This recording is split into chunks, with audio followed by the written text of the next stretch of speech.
Recording this conversation would be a great companion Sure. to my other video, because I made a video about things that I thought parents could do to help support teachers.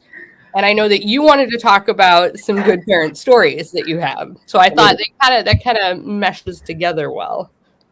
Yeah, the whole parenting thing is because I don't know about your class, about your school, but like parents apparently think that since the kid is off in our premises for 8 hours a day, it's no longer their problem, and that's complicated.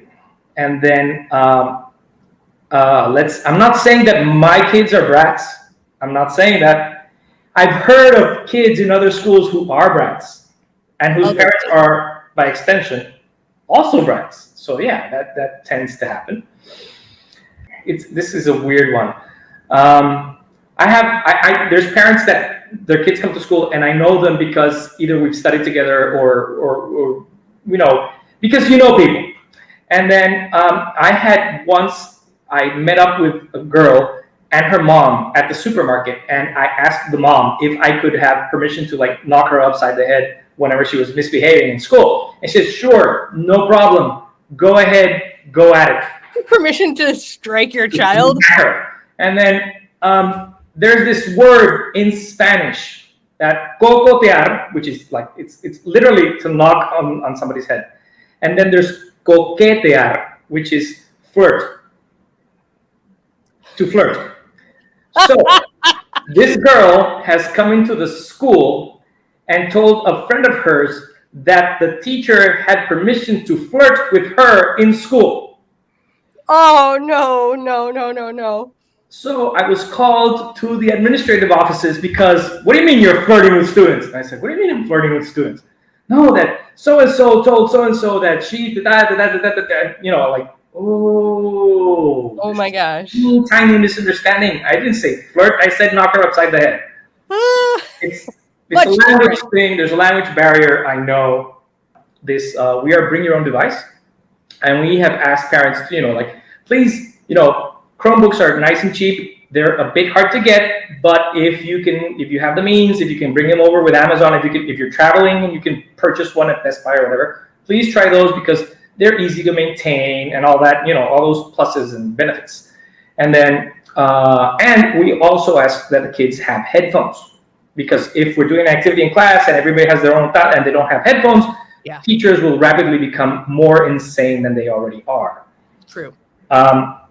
So we had a meeting like the first couple of weeks of school with the new parents and with the parents for the kids who are just starting to bring computers to school. And then I just said, you know what, just to clear things up, if you're purchasing your kids some headphones or anything and you haven't purchased them yet, don't worry about it. We haven't started using computers, but please, go to your local supermarket. You'll see like little Sony branded or Panasonic or really cheap headphones. They'll cost, the exchange would be like no more than $10 for you to purchase them and send them over with your kid. Mm-hmm. Look at it this way, your kids are all young, they're going to destroy them, and you're not going to care if they lose $10, but you would care if they lose like $100 pair of headphones. But my son asked me for gamer headphones. What the hell are gamer headphones? What? Like, oh God. And then, or even more fun, they purchased their kids fancy Bluetooth headphones. Yeah. But never set them up. Mm-hmm. So as a teacher, the teacher has to go in and set them up for them, and then it'll go crazy between one class and the other. That's also fun. Yeah, that's actually at my old school when I was teaching tech. I actually said no Bluetooth headphones whatsoever. We also had the AirPods issue. I couldn't tell you how many times kids would like leave them in my room, or like they'd just be sitting there. Oh my gosh. But the other issue with the Bluetooth headphones is, yes, troubleshooting, because they don't like Chromebooks and Bluetooth. It used to be not so great. It's better now. Yeah, it was terrible before. And they would ask me for like help connecting, and I would be like, no, I can't spend the whole class period troubleshooting. But the other thing is, we wouldn't be able to tell what they're connected to. So sometimes they would be connected to their Chromebook, but they're really connected to their phone and they're listening to their music and stuff. So that became a really big issue. So we actually had to say, only wired headphones so we could see that it was plugged in. Well, also, we had kids do the mischief. They'd sync some classmates' phone. Some classmates' headphones. They'd sync them to their computer and then throw stuff at the other kid, like annoying music or Rick Astley, who's going through a renaissance because everybody loves "Never Gonna Give You Up." They love Rick rolling. It's like insane. Yeah, sorry, we got like cut off there in the middle a little bit, but it's so funny. You came back just in time. I hear you talking about Rick Astley, and the thing is, my fourth grader is like obsessed with it, and I'm just I don't know what happened. I know Rick rolling is a thing, but it's coming back again and again and again and again. He thinks it's the funniest thing ever. Yeah, and then they just relaunched the video in like 4K, so it looks gorgeous.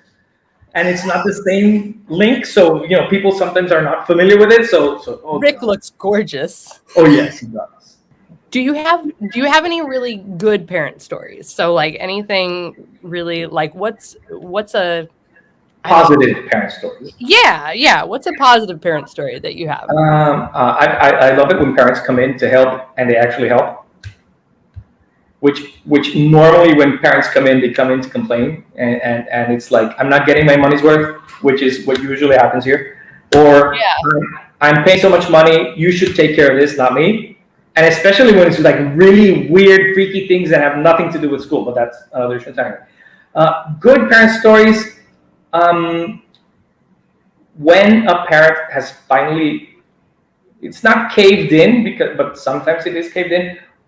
When we've been insisting on parents that their kids have some issue that is beyond the normal school, what a school can do for kids, and they do realize that, yes, my kid has some learning disability or learning condition, and they do embrace it, which is a very good thing. And that, yes, we've had amazing stories with parents that do that. Like one that really makes me freak out, and every time I tell it my eyes water. One of my students, when I just at the beginning working at this school, I came in as a teacher aide, and I was working in second grade. And one of our kids had a really tough time focusing and doing his work. And finally, his mom, she was really worried, and they started taking him to this psychiatrist. And the kid eventually gets medicated, and it was for good. And they finally got the dosage and everything right. And when we hit Thanksgiving, and we don't celebrate Thanksgiving in Colombia, but since we are we do the whole bicultural thing, we talk about it. So we did like a little sit around the rug activity, saying what everybody was thankful for. And the kid has come up with, I am so thankful that my brain is finally working because the medication is working. This from a second grader. Aww. It freaked me out. And like the head teacher and I, we were both in tears, like, we love him so much. And he's like the only kid that I know of in school that when they don't need to run out and catch him so he can take his medication or anything. He'll do his thing. He knows his times. He has his lunch set up, and he goes very punctually to wherever it is that he has to go and take his thing. It's awesome. And that's how I feel, but I'm not in second grade, so. Oh yeah, I know, but it's the same thing. It's like people I know that have issues and they need something to help them along, and it's not a crutch. It's needed. Yeah, it's one of those situations where I think until you're in that situation, it's easy to judge. Like anything in life, it's easy to judge stuff.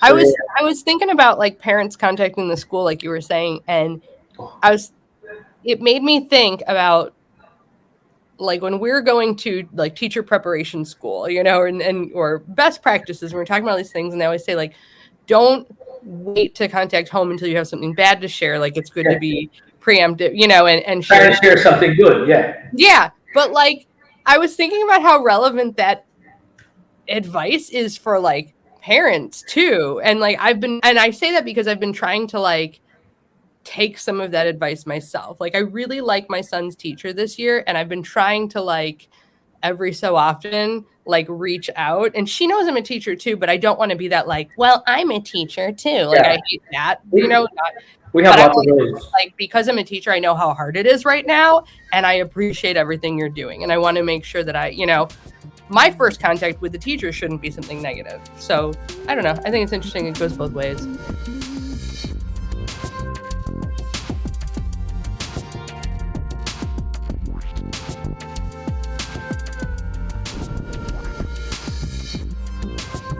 Be sure to subscribe to the Reset EDU channel for the latest project updates and episodes.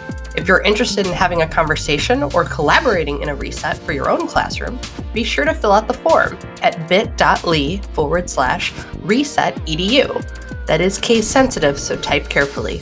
Or reach out via social media. Thank you for watching.